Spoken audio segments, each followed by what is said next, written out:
옛날에 한 머슴이 살았는데 이 사람이 배운 것 없고 가난해도 배짱 하나는 두둑해서 평생 남에게 꿀리고 사는 일이 없는 위인인 것입니다.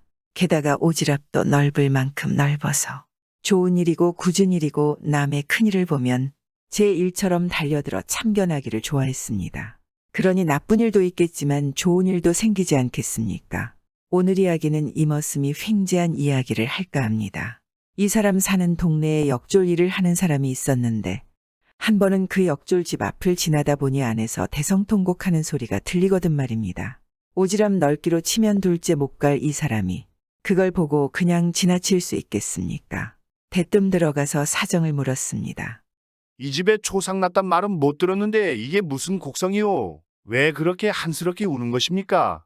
그랬더니 역졸이 울다 말고 한탄하기를 역졸의 일이라는 것이 나라의 심부름이 아니오. 우리 고을 감사가 임금님께 진상하는 벼르를 내가 맡아 대궐에 갖다 주기로 되어 있었는데 오늘 아침에 가지고 나서다가 그만 깨뜨려 버렸소. 이제 어떻게 합니까? 죽을 날만 기다려야 하지 않겠소. 깨진 벼르를 가져갔다가는 내 모가지가 열이라도 붙어 있지 못할 테니 어찌 통곡할 일이 아니란 말이오. 이러거든 말입니다. 듣고 보니 참 딱하게 되었지 않겠습니까?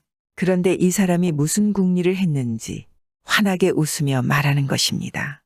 그런 일이라면 아무 걱정 말고 나한테 맡기시오. 내가 아무 뒤탈 없이 벼루를 갖다 주고 올 터이니 어서 벼루나 내놓으시오. 대신 거하게 술이나 사시오. 이런단 말입니다. 역졸한테야 그보다 더 고마운 말이 어디 있겠습니까? 얼른 벼루를 내놓았습니다.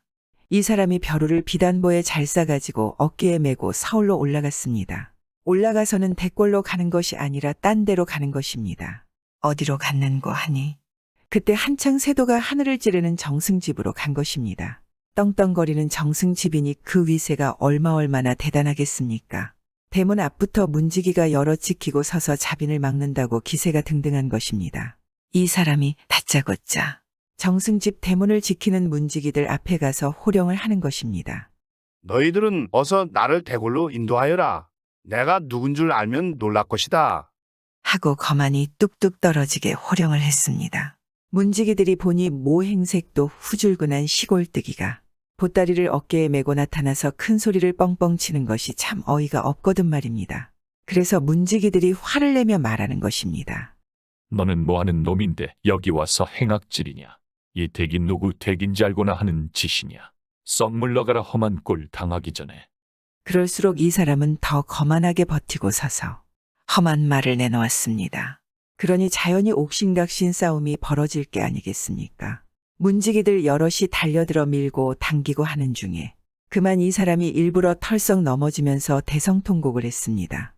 아이고 이 불안당 같은 놈들이 임금님 벼루를 깨뜨렸네. 아이고 아이고. 임금님 벼루라는 말에 문지기들이 깜짝 놀라지 않겠습니까? 아무리 새도 있는 정승집 문지기라고 해도 임금님이라는 말에 기가 안 죽을 수 있겠습니까? 그만 겁을 먹고 정승에게 달려가 이러이러한 놈이 와서 옥신각신하다가 임금님 벼루를 깨뜨렸다 한다고 고해 바쳤습니다. 정승도 들어보니 예산일이 아닌 것 같아 이 사람을 불러들였습니다. 어찌 된 일인지 자초지종을 말하여라. 어찌 우리 문지기가 임금님의 벼루를 깨뜨렸단 말이냐? 아이고 대감.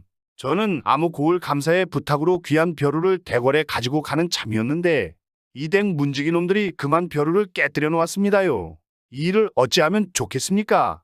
제목이 여러 개라도 살 수가 있겠습니까? 정승이 가만히 생각해 보니 이 일이 알려지는 날에는 저한테 허물이 돌아올 것 같거든 말입니다. 저희 집 문지기들이 벼루를 깨었으니 주인한테 허물이 안 돌아올 수 있겠나 싶은 것입니다. 그래서 좋은 말로 이 사람을 달랬습니다. 이왕지사 일이 이렇게 된 것을 어쩌겠느냐?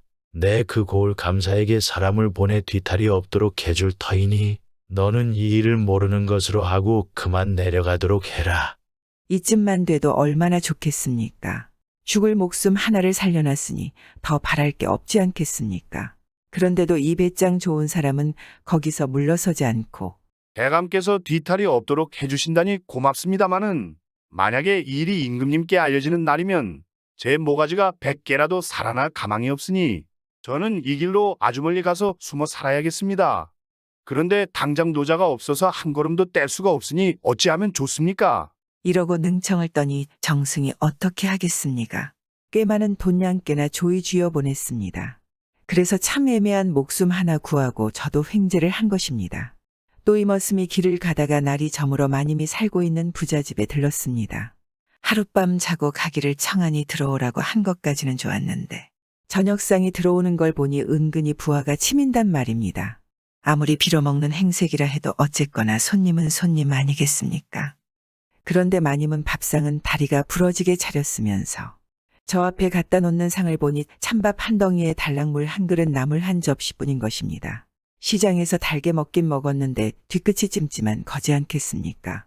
저녁상을 물리고 나니 마님이 갓난아기를 안고 들어와 둥게둥게 어르는데 가만히 보니 어지간히 귀히 키우는 자식 같더란 말입니다.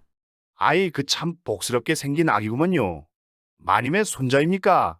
아니다 늙음하게 얻은 막둥이라오. 오대 독자지. 머슴이 아기를 들여다보면서 얼얼얼 까꿍까꿍. 어른은 체하다가 마님이 안 보는 사이에 슬쩍 넓적다리를 한번 꼬집었습니다. 그러니 말 못하는 갓난아기가 뭘 어쩌겠습니까?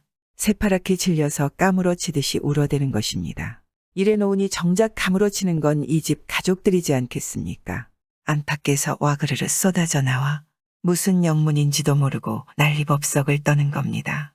부잣집 5대 독자가 아닌 밤중에 갑자기 새파랗게 질려 까무러치듯이 우니까 난리가 나도 보통으로 난 게 아니지 않겠습니까? 머슴이 그 꼴을 보고 있다가 이러실 게 아니라 아기 혼자만 남기고 주위를 다 물리시오. 내 이 병을 고칠 방도가 생각났습니다. 하니 뭐 어떻게 하겠습니까? 지푸라기라도 잡고 싶은 심정이니 하라는 대로 해야지 않겠습니까?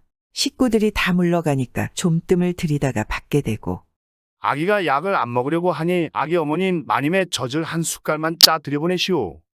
하니 부랴부랴 젖이 한 숟갈 들어오는 것입니다. 그걸 떠먹였습니다.